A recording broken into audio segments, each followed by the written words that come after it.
అంకిత రాజ్ పెళ్లి అనేది ఒక న్యూస్ ఎంత అయిందో, ఇప్పుడు వాళ్ళిద్దరూ సెపరేట్ అవ్వడం కూడా ఒక పెద్ద డిస్కషన్ అయితే దీని మీద నడుస్తుంది. హుహు. అయితే అంకిత రాజ్ ఎందుకు విడిపోయారనే దాని మీద ఎవరికీ కూడా ఒక క్లారిటీ రావట్లేదు. అయితే ఎందుకు వీళ్ళు వెళ్ళిపోయారు, విడిపోయారు అనే దాని గురించి చాలామంది తెలుసుకోవాలనుకుంటున్నారు. నిన్న తను ఒక వీడియో పెట్టింది. నేను ఈ ఇల్లు ఖాళీ చేసి కొత్త ఇంటికెళ్తున్నాను. 7 ఏళ్ళు ఇందులో ఉన్నాను. ఈ ఇల్లు నాకు చాలా గుడ్ మెమరీస్ ఇచ్చింది. లవ్లీ మెమరీస్ ఉన్నాయి నాకు. అలాగే కొంత సాడ్ గూడా ఇచ్చింది అని జెప్పేసి తను చెప్తుంటే అందరికి అర్థమైపోయిందనమాట. ఆ సాడ్ ఏంటి అనేది. వీళ్ళిద్దరూ ఎందుకు విడిపోయారు? రీజన్స్ ఏంటంటారు? సో, రీజన్స్ అనేవి పర్సనల్ రీజన్స్ యాక్చువల్‌గా. వాళ్ళు అంటే అది బయట పెట్టలేదు. బట్ ఈ రిలేషన్‌షిప్ వాళ్ళు అంటే బ్రేకప్ అనను. అంత పెద్ద మాట కూడా వాడను. బట్ వాళ్ళు వేరు వేరుగా జీవించాలి అనుకుని నిర్ణయం తీసుకున్నప్పుడు అంకిత వీడియో చేసి పెట్టింది ఇన్‌స్టాలో. And it's and I have all respect to this women. Because ఎందుకంటే నేనెప్పుడు చెప్తాను ఇంటర్వ్యూస్‌లో, ఆడ మగవాళ్ళు కూడా ఒక డిసిప్లిన్ ఉండదు రిలేషన్‌షిప్స్‌లో కదా! ఆహ్, పెళ్లి చేసుకోవడం గానీ, కలిసి జీవించడం గానీ అనుకుంటారు, ఉంటారు. బట్ అనుకున్నప్పుడు ఉన్న ఆ ఎనర్జీ, ఆ డిసిప్లిను విడిగా బతుకుదాం అనుకున్నప్పుడు కనపడదు యాక్చువల్‌గా. ఆ ఇంట్రెస్ట్ గూడా కదా! బట్ ఉండాలి. సో, ఈ టర్మ్స్ తోటి మనిద్దరం కలిసి జీవిద్దాము. ఒకవేళ టర్మ్స్ వర్కౌట్ అవ్వకపోతే మీరు మీ దారిలో, నేను నా దారిలో వెళ్ళిపోయి మనం హ్యాపీగా జీవించొచ్చు. ఇద్దరి ఆలోచనలు కలవట్లేదు గాబట్టి, మనోభావాలు కలవట్లేదు గాబట్టి.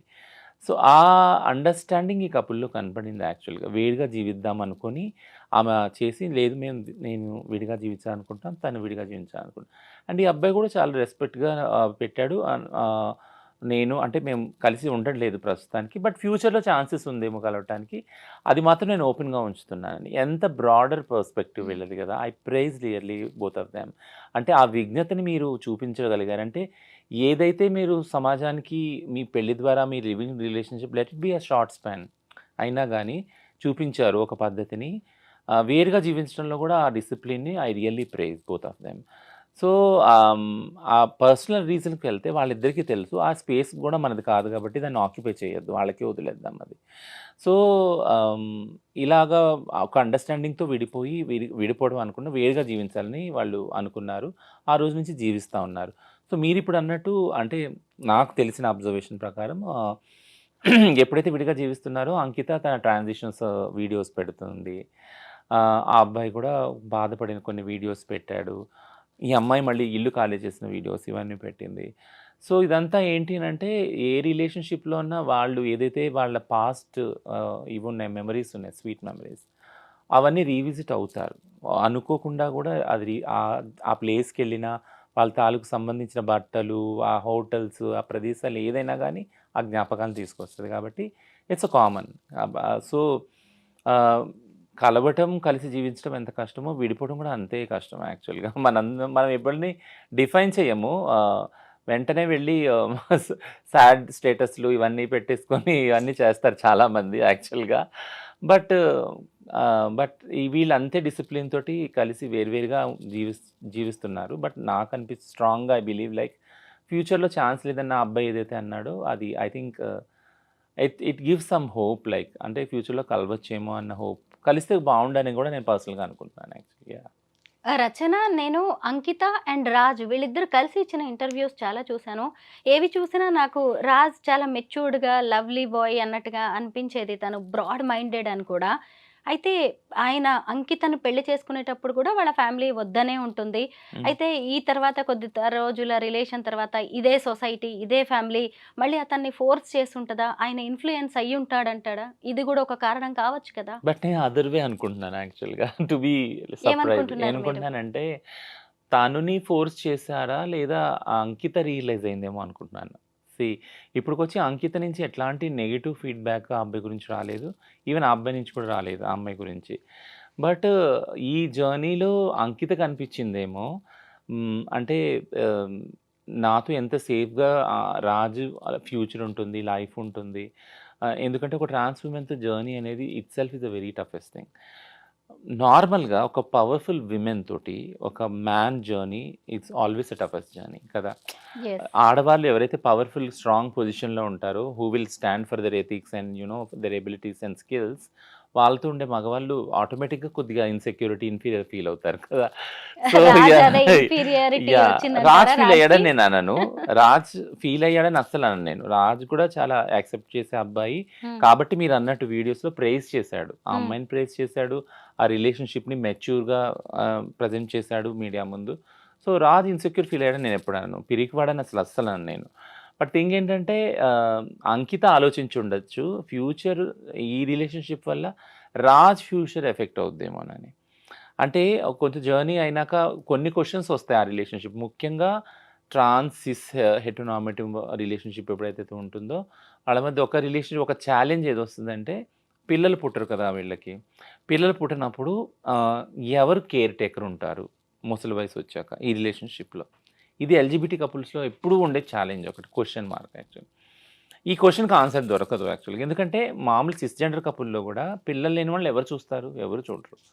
పిల్లలున్నోళ్ళు గూడా పిల్లలు ఆ పిల్లలు చూస్తారని నమ్మకం గూడా లేదు గదా! మనకి.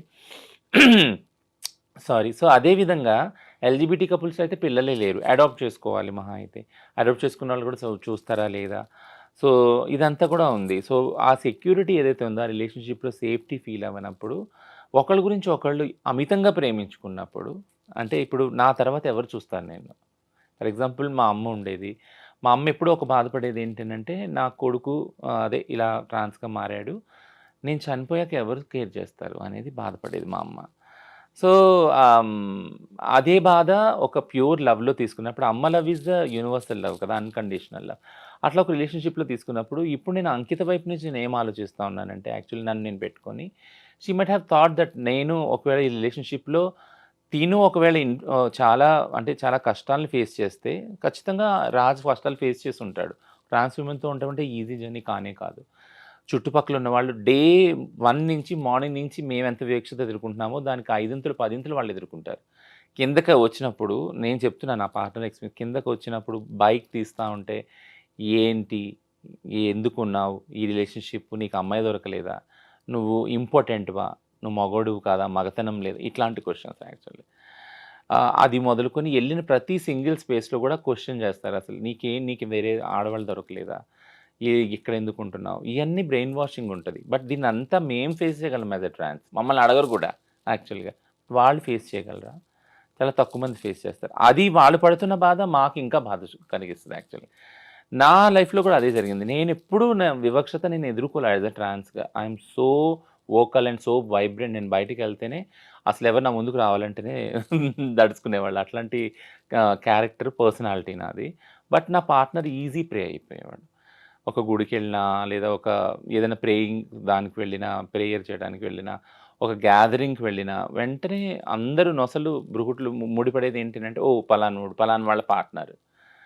సో, కాబట్టి అక్కడ నా గురించి, నా విషయం గురించి తన స్టేటస్ తగ్గిచ్చడం, తనని క్రిటిసైజ్ చేయటం, స్టిగ్మా చేయటం, డిస్క్రిమినేట్ చేయటం, బుల్లింగ్ చేయటం ఇదంతా జరిగేది యాక్చువల్లీ. అదంతా ప్రెషర్ కదా! అది ఎక్కడ లేని ప్రెషర్. ఆ ప్రెషర్ ఎక్కడ చూపిచ్చాలి యాక్చువల్‌గా? వాళ్ళు గూడా వాళ్ళ తల్లిదండ్రులను వదులుకొని వచ్చి కలిసి జీవిద్దామనే వస్తారు కదా! సో, ఈ ప్రెషర్‌ని ఎలా కోపప్ చేయాలి రిలేషన్‌షిప్‌లో? ఇవన్నీ నేను అనుభవించాను గాబట్టి ఐ కెన్ నో దట్. ఆ అండర్‌స్టాండింగ్ నాకుంది. So, I come completely like opposite to you. అంకితనే డెసిషన్ తీసుకొనుండొచ్చు కదా! ఈ అబ్బాయి సేఫ్టీ గురించి, తను సేఫ్‌గా ఉండాలి, తన ఫ్యూచర్ సెక్యూర్ ఉండాలని దూరం పెట్టుండొచ్చు కూడా అనుకుంటున్నా. రచన, ఇప్పుడు మనము 'అంకిత రాజ్' కేస్‌ని ఒక ఎగ్జాంపుల్‌గా మాట్లాడుకుంటున్నాం గానీ, మీ కమ్యూనిటీలో ఇలాంటివి కామన్. పెళ్లి చేసుకోవడం, ప్రేమించడం, మోసం చేసి వదిలేయడం, డబ్బులు తీసుకొని ఎటో వెళ్ళిపోవడం, ఇలాంటివి మీరు చూస్తూనే ఉన్నారు. హ్మ్. వీటన్నిటిని మీరు భరిస్తూనే ఉన్నారు కదా! అయితే మరి 'అంకిత రాజ్' కేస్‌లో కూడా ఇలా ఏమైనా జరిగి ఉంటుందా? ఎందుకంటే వీళ్ళిద్దరూ చాలా ఫ్యూచర్ ప్లాన్స్ ఏసుకున్నారు. పిల్లల్ని అడాప్ట్ చేసుకోవాలనుకున్నారు. అలాంటి వాళ్ళు ఇప్పుడు సెపరేట్ అయిపోయారు. అది కూడా అంకితలో తీవ్ర ఆవేదన కనిపిస్తూనే ఉంది. అంటే మామూలుగా అమ్మాయి అందంగా ఉంది, బావుంది కాబట్టే ఆమెను గూడా మోజు తీర్చుకొని, ఎంజాయ్ చేసి వదిలేసాడు లాంటివి కూడా కొన్ని కామెంట్స్ ఇనిపిస్తున్నాయి. ఇలాంటిదేమన్నా జరిగి ఉంటుందా? No. We should not be judgemental on that. ఎందుకంటే అంటే దీన్నొక తప్పుగా, దీన్నొక అంటే ఒక విక్టిమ్ మోడ్‌లో ఇద్దరిని చూడటము అంటే ఆ అబ్బాయి చేత మోసగించబడిందా? లేదా ఆ అబ్బాయి మోసపోయాడా ఈమె చేతిలో? ఆ జడ్జ్‌మెంట్స్‌కి మనం వెళ్ళకూడదు యాక్చువల్‌గా. ఎందుకంటే ఇది కామన్ జడ్జ్‌మెంట్ ఒస్తుంది మనకి. ఈ క్రిటిసిజం ఒస్తుంది యాక్చువల్‌గా. సిస్ హెటెరోనార్మటివ్ రిలేషన్‌షిప్స్‌లో ఇది ఉంది ఆల్రెడీ కదా! ఒకళ్ళు బాధ పెట్టినప్పుడు ఒకళ్ళు కోర్టుకి వెళ్ళడము, పంచాయతీలు తీర్చుకోవడము, కమ్యూనిటీస్లో డైవర్స్ తీసుకోవడము, పిల్లల్ని ఏం చేయాలనుకోవడం, ఇదంతా కూడా ఉన్నది యాక్చువల్గా. సో ఈ ఈ థాట్ ఈజీగానే వస్తుంది మనకి, ఎవరు ఏం చేశారు, దానివల్ల వెళ్ళిపోయారా, డబ్బులు ఉన్నాయా, లేకుంటే వేరే రిలేషన్షిప్స్ ఏమైనా ఉన్నాయా ఇద్దరికి, ఇవన్నీ కూడా అనుమానాలు వస్తాయి యాక్చువల్. అన్లెస్ అంటే దే క్లారిఫై. ఎందుకంటే ఎంతో విజ్ఞతతోటి వాళ్ళు విడిపోయారు. విడిపోవడం అంటే వేరుగా జీవిస్తారన్నారు. మాటి మాట నేను చెప్తున్నా, విడిపోయారని నేను అనను యాక్చువల్గా. వేరువేరుగా జీవించాలని నిర్ణయం తీసుకున్నారు. విజ్ఞతతోటి ఆళ్ళు ఉంటున్నారు గూడా. సో, వాళ్ళ మధ్య మనం ఈ ఊహాగానాలు చేయొద్దంటే డబ్బు వల్లనో, మోజు వల్లనో ఇదయిందని. ఎందుకు చేయొద్దు అంటున్నానంటే, నార్మల్‌గానే ప్రతీదీ ఎల్‌జీబీటీక్యూ రిలేషన్‌షిప్స్‌లో ఉన్నది ఎప్పుడైతే పబ్లిక్ ముందుకొస్తుందో, ఆ రిలేషన్‌షిప్ వాళ్ళది ప్రైవేట్ లైఫ్ లేదు. చాలా తక్కువుంది. వాళ్ళ ప్రైవేట్ లైఫ్ అంతా పబ్లిక్‌లో ఉంది. యూట్యూబ్‌లో ఉంది యాక్చువల్ హ్మ్. కదా! వాళ్ళ ఇల్లు గాని, వాళ్ళు పెళ్లి చేసుకుంది గాని, వాళ్ళ డైలీ లైఫ్ గాని, ఇదంతా కూడా ఇంటర్వ్యూస్‌లో ఉంది, పబ్లిక్‌గా ఉంది. సో, పబ్లిక్‌గా ఉన్నప్పుడు పబ్లిక్ ఏం చేస్తారంటే, అదే బైనరీలో ఆలోచిస్తారు. ఆడ-మగవాళ్ళ రిలేషన్‌షిప్స్‌లోనే ఈమె తప్పు చేసిందా? ఈయన తప్పు చేశాడా? ఈయన తప్పు వల్ల వదిలేసిందా ఈమె? లేదా ఈమె తప్పు చేయటం వల్ల ఎక్కడో ట్రాన్స్ వాళ్ళందరూ చేస్తారు కదా!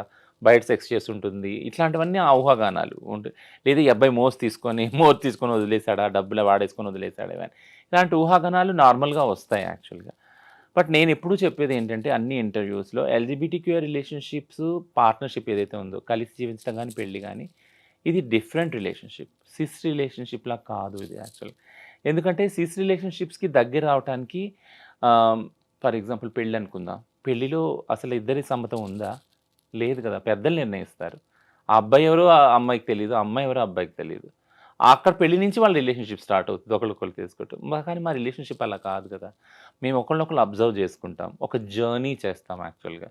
అప్పుడు నిర్ణయించుకుంటాం మనం కలిసి జీవించాలా? పెళ్లి చేసుకోవాలా అని.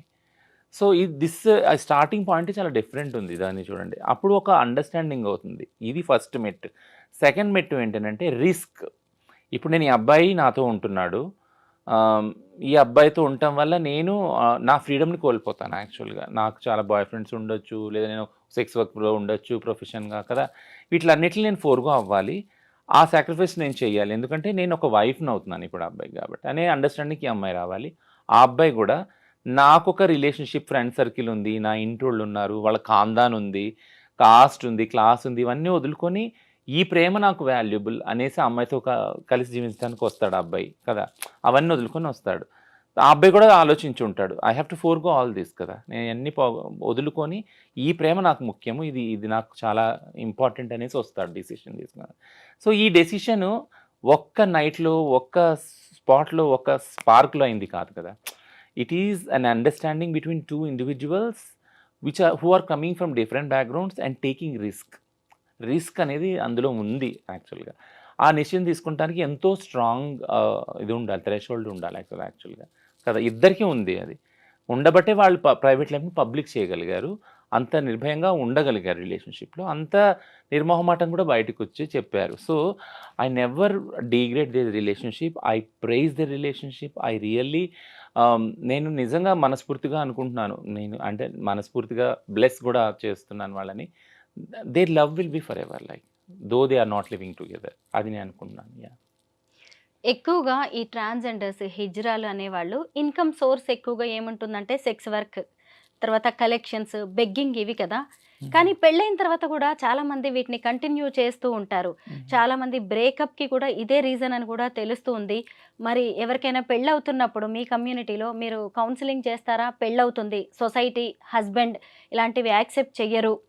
మనం ఈ సెక్స్ వర్క్ గాని, బెగ్గింగ్, కలెక్షన్ లాంటివి మీరు ఆపేయాలని కౌన్సెలింగ్ ఇవ్వడం గాని, ఇలాంటి కొన్ని కేసెస్‌ని బట్టి చేస్తూ ఉంటారా మీరు ఇలాంటివేమి? అలా కౌన్సెలింగ్ ఎప్పుడూ చేయము. అంటే మీరివి మానుకోవాలి, మీరిలా ఉండాలి, హ్మ్. ఆ అబ్బాయికి రిస్క్ ఉందని ఆ అబ్బాయిని ఇట్లా ఎప్పుడు చేయము. నేను ఇందాక చెప్పినట్టు ఈ అండర్‌స్టాండింగ్ ఉండే చేసుకుంటా. ఫర్ ఎగ్జాంపుల్ ఒక ట్రాన్స్ వుమెన్ ఉంది. ఆమె సెక్స్ వర్క్‌లో ఉంది యాక్చువల్‌గా.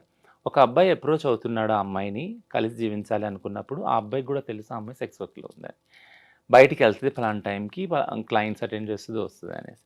బట్ స్టిల్ ఆ అబ్బాయి అనుకుంటున్నాడు స్ట్రాంగ్‌గా ఆ అమ్మాయితో ఉండాలి అని. దట్స్ ఎన్ అండర్‌స్టాండింగ్ కదా! అంటే అక్కడొక అండర్‌స్టాండింగ్ ఉంది ఇద్దరి మధ్య. ఆ అమ్మాయి విజిబుల్‌గా లేదు అని కాదు కదా! ఆ అమ్మాయి చెప్తుంది కూడా ఆమె సెక్స్ వర్కర్, ఆమె ట్రాన్స్ అని. ఓపెన్ అండ్ ఔట్ అది కదా! అక్కడ దాచింది ఏది లేదు కదా!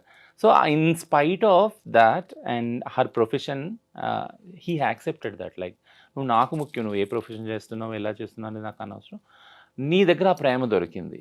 సో, ప్రతి ఒక్క వ్యక్తి గూడా ఇది ట్రాన్స్ విషయం పక్కన పెడితే, ప్రతి ఒక్క వ్యక్తి గూడా ప్రేమను ఎక్కడ వెతుక్కుంటాడు? ఏదైతే పోగొట్టుకుంటారో వాళ్ళ చిన్నతనంలో, అలాంటి ప్రేమని వెతుక్కుంటారు జీవితాంతం. To be psychologically. సైకాలజీ అదే చెప్తుంది. ఏంటినంటే, ఎవరన్నా మీరు ఎవరి పట్లన్నా ఆకర్షితులు అవుతున్నారంటే, అంటే నీ చిన్నతనంలో ఏదైతే పోగొట్టుకున్నారో అలాంటి వాళ్ళ దగ్గరికి నువ్వు మళ్ళీ వెళ్తున్నావు. వెళ్ళి అక్కడ ప్రేమను పొందాలని ట్రై చేస్తున్నావు. అది ఫెయిల్ కావచ్చు, సక్సెస్ కావచ్చు తర్వాత విషయం. సో, మెయిన్ ఈ రిలేషన్‌షిప్స్‌లో అది ఉంది. అండర్‌స్టాండింగ్ ఉంది. సో, ఏం చెప్తాము అంటే నువ్వు ఈ పని మానుకోవాలి. సెక్స్ వర్క్, భిక్షాటన మానుకోవాలి. ఆయన నీ భర్తగా ఉంటాడు. ఆయన సేవ చేసుకోవాలి. సో, ఇదంతా అసలు ఏం చెప్పము. బట్ ఒకటేం చెప్తామంటే, ఆ అబ్బాయికి నీకు ఈ అండర్‌స్టాండింగ్ ఉందా? నువ్వు ఓపెన్‌గా అండ్ ఔట్ చెప్పావా? ఆ అబ్బాయిని కూడా అడుగుతాం. నువ్వు ఓపెన్‌గా నీకు తెలిసే ఈ అమ్మాయి ఏం చేస్తుందో, ఈ అమ్మాయి ట్రాన్స్ అని. మాక్సిమం కౌన్సిలింగ్ ఫెసిలిటీస్ అయితే లేవు. బట్ ఎవరైనా మా దగ్గరికొచ్చే కేసులు కౌన్సిలింగ్‌కి ఏమొస్తాయంటే, బ్రేకప్ అయ్యే ఉంటాయి కదా! కొన్ని పాసిబిలిటీస్. సూయిసైడల్ థాట్స్ ఒస్తాయి. చాలా తనావు ఉంటుంది. ఆ రిలేషన్‌షిప్‌లో ఆ అబ్బాయి కొడుతున్నాడో సంథింగ్ ఏదో, ఈ అమ్మాయి సంథింగ్ ఏదో అవుతుంది. ఇవన్నీ ఉన్నప్పుడు ఇద్దరు వచ్చినప్పుడు అప్పుడు సెపరేట్‌గా కౌన్సిలింగ్ చేస్తాం. ఇద్దరం కూర్చోబెట్టి ఒకసారి కౌన్సిలింగ్ చేస్తామనమాట. కౌన్సిలింగ్‌లో ఏం జరుగుతుంది అనంటే, మీరెలా స్టార్ట్ చేశారు ఈ జర్నీ? అప్పుడు ఏం ఒప్పందం ఉంది మీ ఇద్దరి మధ్య కలిసి ఉండటానికి? ఇప్పుడు అది ఎందుకు చెడుతుంది యాక్చువల్‌గా? ఎక్కడ ప్రాబ్లమ్ వస్తుంది ఈ జర్నీలో? అనేది ఇద్దరికీ క్లియర్‌గా అండర్‌స్టాండ్ అయ్యేలా చెప్తామనమాట. But we never go to the stereotyping ethics ఏవైతే ఉన్నాయో, అంటే ఎందుకు అవి చెప్పము ఎందుకు అనంటే, we won't believe in that ethics also. ఇప్పుడు సిస్ హెటెరోనార్మేటివ్ సొసైటీలో ఒక ప్రిన్సిపల్, ఒక ఫిలాసఫీ బిలీవ్ చేసేది ఏంటనంటే, ఆడవాళ్ళు పెళ్ళైనాక వేరే పురుషుల పట్ల ఇంకో రకంగా చూడకూడదు అనేది. అది మా కమ్యూనిటీకి అస్సలు వర్తించదు. ఎల్‌జిబిటీ కమ్యూనిటీకి వర్తించదు. టు బీ ఫ్రాంక్ నేను చెప్పేదేంటంటే, ఓహ్! వర్తించదు అని అంటున్నాను అంటే, అని ఫాలో అవ్వరా? ఫాలో ఎందుకవ్వరు అని మీరు నన్ను అడగొద్దు. బట్ ఫాలో అవుతారు. అది ఇష్టం ఉన్నవాళ్ళు ఖచ్చితంగా. హ్మ్. ఫర్ ఎగ్జాంపుల్ కొంతమంది ఎసెక్షువల్ కూడా ఉన్నారు మా దానిలో కదా! వాళ్ళకసలు సెక్సే లేదు. అట్లాంటప్పుడు రిలేషన్‌షిప్‌లో కూడా ఉన్నారు అలాంటి వాళ్ళు. హుహు. Partnership relation. So, it's a very different phenomenon యాక్చువల్‌గా ఎల్‌జిబిటీ రిలేషన్‌షిప్స్ అర్థం చేసుకోవటం. ఇప్పుడు మళ్ళీ నేను ఇష్యూకొస్తాను. ఏంటినంటే, ఒకవేళ మీరు సిస్ హెటెరోనార్మేటివ్ దానిలో పెళ్లిలో ఒకవేళ ఆడవారికి చెప్తా ఉంటే, అమ్మ నువ్వు ఇప్పటి వరకు అయిపోయింది వేరు. ఇప్పటి నుంచి నీ భర్తే నీకు సర్వస్వం, ఇలా ఉండాలి, అలా ఉండాలని. కానీ అదే ఆ పిల్లగాడికి చెప్తారా? మీరు అంటే మీ భార్యతోనే ఉండాలా? వేరే అమ్మాయిని చూడకూడదు, వేరే అమ్మాయితో మాట్లాడకూడదు, వేరే అమ్మాయితోటి నైట్ ఔట్స్ చేయకూడదు, వాళ్ళని సినిమాలు తీసుకెళ్ళకూడదు, షికారు ఇది చెప్పరు కదా! ఎందుకంటే సొసైటీ ఆల్రెడీ వాళ్ళకి ఆ టికెట్ ఇచ్చేసింది. ఫ్రీ టికెట్ మగవాళ్ళకి ఏంటనంటే, నువ్వు పెళ్ళైనా గానీ నువ్వు మగాడివే, పెళ్లి కాకపోయినా మగాడివి, ఎక్కడున్నా మగాడివే, ఏ రిలేషన్‌షిప్‌లో ఉన్నా మగాడివే. And you have every single freedom. Like మీరు ఎలా అన్నా ఉండొచ్చు, ఎలా అన్నా రిలేషన్‌షిప్‌లో ఎళ్ళొచ్చు. ఆ డిస్‌రెస్పెక్ట్ అనేది వాళ్ళకి పెంపకంలోనే తీసుకొచ్చేసాం గదా! సో, జెండర్ బేస్డ్ వయలెన్స్‌లో ఇదే చెప్తాం మనం. ఏంటినంటే, నువ్వు ఆడమక్తివి అన్నంత మాత్రాన నువ్వు నీ స్వతంత్రాన్ని, సమానత్వాన్ని కోల్పోవాల్సిన అవసరం లేదు. ఒకవేళ దాన్ని డిస్టర్బ్ చేస్తుంటే ఏ రిలేషన్‌షిప్ అయినా you have to fight for that. You have to stand to the equal ideals and equal freedom within the relationships అని నేర్పిస్తాం గదా! సో, అందుకే నేను ఎప్పుడు ఏం చెప్తానంటే, మీరు అడిగిన ప్రశ్న రాంగ్ ఎందుకన్నాను అంటే, ఎల్‌జిబిటీ రిలేషన్‌షిప్స్‌లో మేము అలా చూడము. ఒకవేళ ఆ అబ్బాయి బయట రిలేషన్‌షిప్స్‌లో ఏదెళ్ళినా, ఈ అమ్మాయి వెళ్ళి చెప్పినా, ఆ అండర్‌స్టాండింగ్ ఇద్దరికీ ఉంటుంది ఆ కమ్యూనిటీలో. అది తెలుసుకొని దగ్గరికొస్తారు. ఇది కాక వేరే ఇష్యూస్ ఏవో ఉంటాయి గాబట్టి వాళ్ళ మధ్య కలహాలవుతాయి. It can be anything. Yeah! మీ కమ్యూనిటీ రూల్స్ అండ్ గైడ్‌లైన్స్ ఎలా ఉంటాయో మాకు అంటే సొసైటీకి తెలియదు గాబట్టి మీలాంటి వాళ్ళ ద్వారా తెలియజెప్దామనే ప్రయత్నం మాది. మీకు తెలుసు ఆ థాంక్ యూ. విషయం. యాహ్! యాహ్! అయితే రచన ఇంకొకటేంటంటే ఎక్కడ కూడా అంకిత, రాజ్ విడిపోయినట్టుగా లీగల్‌గా డివోర్స్ తీసుకున్నట్టుగా అయితే లేదు. కానీ వీళ్ళు పెళ్లి చేసుకునేటప్పుడు అందరిని పిలిచే చక్కగా పెళ్లి చేసుకున్నారు. ఎంత హ్యాపీ లైఫ్ లీడ్ చేశారో మనమందరం చూసాము. హుహు. అయితే ఇప్పుడు వీళ్ళు మ్యూచువల్‌గా దూరమైనట్టుగా కనిపిస్తోంది. అంటే మీ కమ్యూనిటీ మధ్య ఏమన్నా జరుగుతుందా? మీడియేషన్ చేస్తారా? అంటే వస్తే ఎవరైనా చేస్తాం. ఇలా ఏ కపుల్ కమ్యూనిటీ ఏ వెళ్ళిపోవాలి కమ్యూనిటీ అన్నప్పుడు అయినా రిలేషన్ నుంచి? ఏ కమ్యూనిటీ అయినా మీడియేషన్ అనే దానికి వస్తేనే చేస్తామనమాట. సో, మేము కల్పించుకొని మీడియేషన్ చేసేదేముండదు. ఇందులో ఎవరు మీడియేషన్ కోసం రాలేదు. అంకిత రాలేదు, రాజ్ గూడా రాలేదు యాక్చువల్‌గా. నేను అదే ఇంతకుముందు చెప్తున్నాను కదా! ఎంత ఎంత ఇదిగా వాళ్ళు కలిసి జీవించాలని నిర్ణయం తీసుకున్నారో, ఎంత ఓపెన్ అండ్ పబ్లిక్‌గా అందరిని పిలిచి పెళ్లి చేసుకున్నారో, అంతే విజ్ఞతతోటి ఇద్దరు వేరు వేరుగా జీవించాలని నిర్ణయం తీసుకున్నారు. So it's a very like peaceful process. The whole process is like Rachana, నేను మీరు మీ మిమ్మల్ని నేను ఇంటర్వ్యూకి పిలవాలి అనుకున్నప్పుడు ఒక వీడియో షేర్ చేశాను నేను. ఈ మధ్య నేను డాక్టర్ లక్ష్మీ కట్ట అని సీనియర్ అడ్వకేట్ని ఇంటర్వ్యూ చేశాను నేను. ఆమె తన ఎల్ఆర్ ఫౌండేషన్ ద్వారా చాలామంది ఇలాగ ట్రాన్స్జెండర్స్కి, ట్రాన్స్ విమెన్, ట్రాన్స్ మెన్కి హెల్ప్ చేస్తున్నారు లీగల్గా. ఆవిడ ఇంటర్వ్యూ చేసినప్పుడు సడన్గా అంకిత టాపిక్ వచ్చింది. నేను చేసిన ఆ ఇంటర్వ్యూ బాగా వైరల్ అయింది. అయితే ఒక ఇంటర్వ్యూ కింద వచ్చిన కామెంట్స్ నేను ఇప్పుడు చదువుతాను రచన, ఎందుకంటే దానికి మీరు కొంచెం ఆన్సర్ చేస్తే బాగుంటుందేమో అనిపించింది. ఈ కామెంట్స్ అనేవి సొసైటీ వేస్తున్న ప్రశ్నలు, దీనికి మీరు చెప్తే బాగుంటుంది. కొన్ని మాత్రమే కామెంట్స్ నేను చదువుతాను. అవంతిక అనే వాళ్ళు ఇక్కడ కామెంట్ చేశారు, హిజ్రాని చేసుకుని జీవితాంతం కలిసున్న మగవాళ్ళు ఎవరూ లేరు. మీకు ప్రేమ ఉంటే ఓ స్నేహితుడిగా, అన్నగా ఉండండి. ఎందుకు ప్రేమ పెళ్లి అంటూ హిజ్రాలను చేసుకోవడం? పాపం ఆ రాజు తల్లిదండ్రులు ఎంతగా బాధ, క్షోభ అనుభవించి ఉంటారు కొడుకు చేసిన పనికి. ఈ సమాజంలో ప్రకృతికి విరుద్ధంగా చేసే ఏదైనా ఎక్కువ కాలం నిలవదు. పోనీ ఆమె అయినా పెళ్ళయ్యాక పూర్తి గృహిణిగా ఉందా? మా కమ్యూనిటీకి సేవలు చేస్తా అని ఆమె గ్యాంగ్తో వెళ్ళిపోయేది. పెళ్ళయింది అన్నప్పుడే అవన్నీ వదిలేయాలి. పాపం అంకిత, రాజ్ ఎంత బాగుండేవాళ్ళు, ఇద్దరు ప్రేమగా ఉండేవాళ్ళు.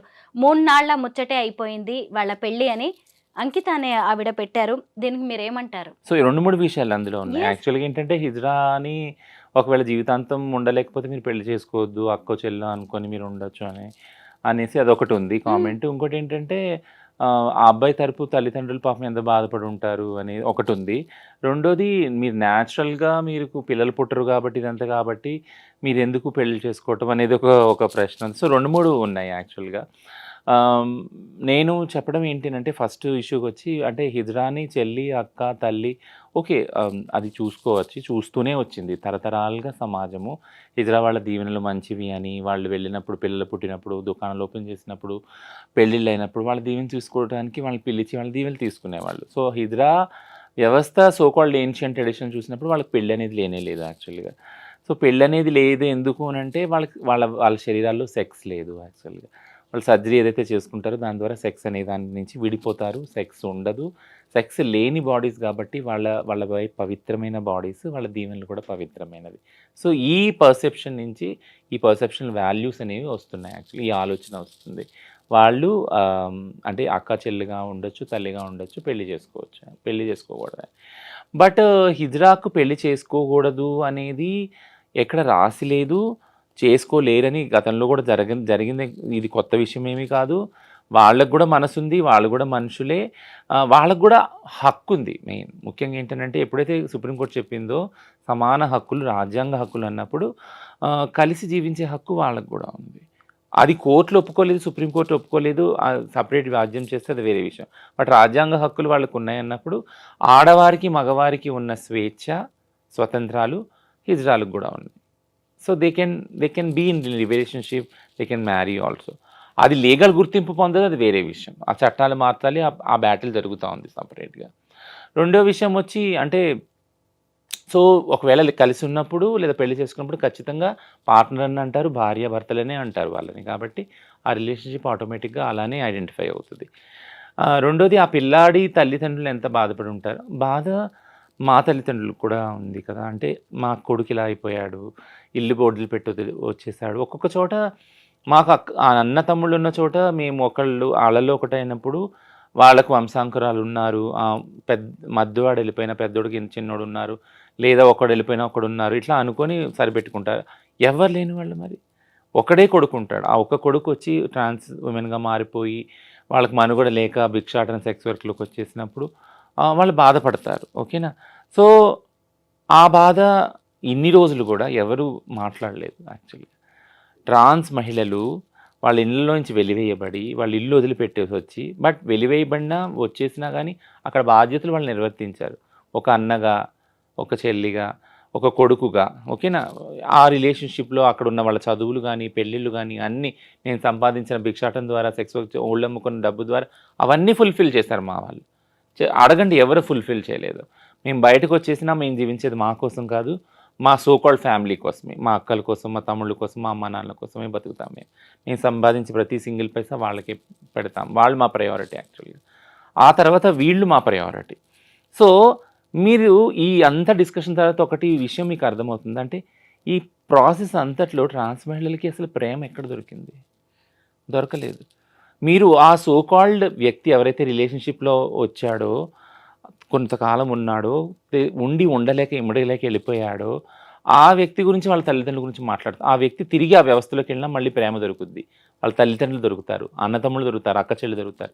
మరి మా ట్రాన్స్ మహిళలకి దొరకరే? ఎప్పటికీ దొరకరు.